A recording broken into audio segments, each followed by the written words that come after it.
Corey, do you have a tip for us today? I do.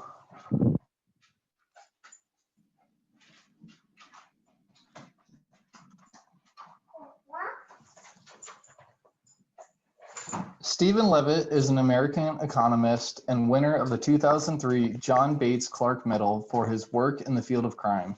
Levitt is currently the William B. Ogden Distinguished Service Professor of Economics at the University of Chicago, as well as a faculty director at the University of Chicago. You are more likely familiar with his name because he is the co-author of the best-selling book Freakonomics, which has sold over 7 million copies worldwide and inspired a very popular podcast. I'm going to play an audio clip for you from an interview he conducted with world-renowned magician Joshua Jay on his spin-off podcast, People I Mostly Admire. Joshua Jay is a magician, author, and lecturer. He has performed in over 100 countries, and he was awarded the top prize at the World Magic Seminar in 1998. He even fooled Penn and Teller on their hit show Fool Us and holds a Guinness World Record for card tricks. Listen with me to this audio clip as they discuss the power of introductions. On magic. One of the things that I think makes you really unusual for a magician is that you aren't just a performer, but you're active in so many other facets of magic. So for instance, you've been involved in academic studies of magic. What were the research questions you were asking in that academic study, and what did you discover? This is such a weird thrill to have you ask me that question, because when I had the kernel of the idea to do it, to work with the College of New Jersey on this study that would become pretty well known in the world of magic, it was from reading your books. It genuinely, and this isn't lip service, came from a place of how come magic doesn't have its own Freakonomics-like results? How come we don't have these shocking answers to questions we thought we knew the answers to? So because of that, I wrote down questions I eventually wanted answered. The way it happened was I was hired to do a show for the psychology department of College of New Jersey. And so there are, 250 kids in this hall, and they had all been assigned to read a book called Sleights of Mind, which is a book on the neuroscience of magic. And I did my show, and afterward they were asking great questions. And one after the next, I realized we don't know the answers to these questions. And so afterward, the head of the department, Professor Lisa Grimm, she said, do you want to know? Because I'm sure I could find the funding to find out. And what happened was about a 2-year study that we did, which really changed, I think, what we as magicians thought we knew about our audiences. It wasn't published in academic journals, it was published in magic journals. So let me give you an example.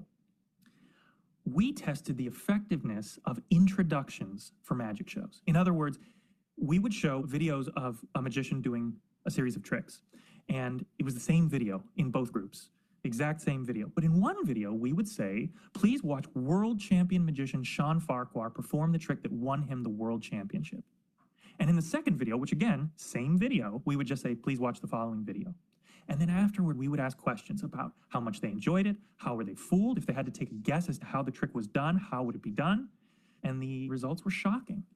People enjoyed the same video about 50% more when they felt they were watching an expert. Can you imagine that? Just from somebody saying they won the world championship and you're about to see something that is peer selected by other magicians as high caliber work. That made people enjoy the same video up to 50% more. So absolutely, that has been my experience. Whenever I'm going to go on stage, I try to make a prediction as I take the stage of whether the presentation will go well or go poorly. Okay. And one of the most important factors I put into that is the introduction, how the person who introduces me, but also the audience's reaction to it. I've historically put a lot more weight on the reaction the audience has to the introducer, but since I stumbled onto your study, I'm much more precise about how I get introduced.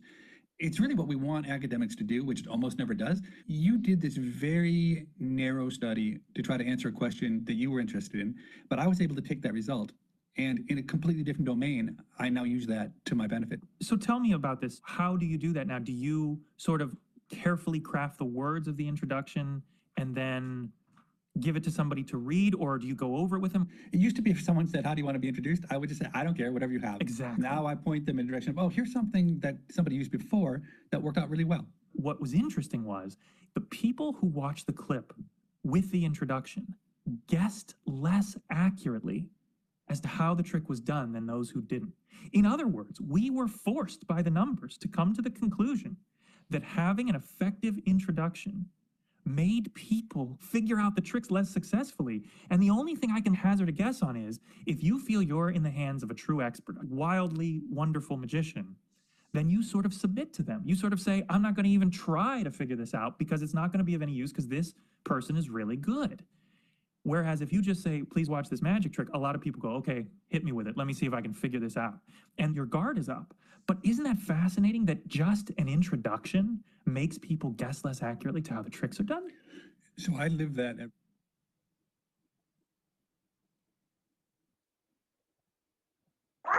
So, the power of introductions.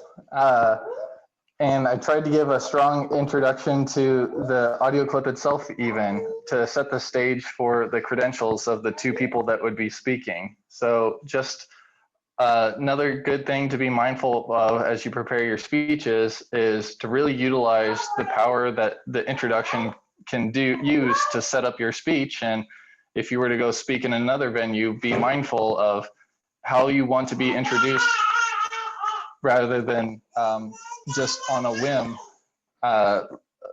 and having somebody give you kind of a weak introduction and not really setting the stage for you. So the power of introductions.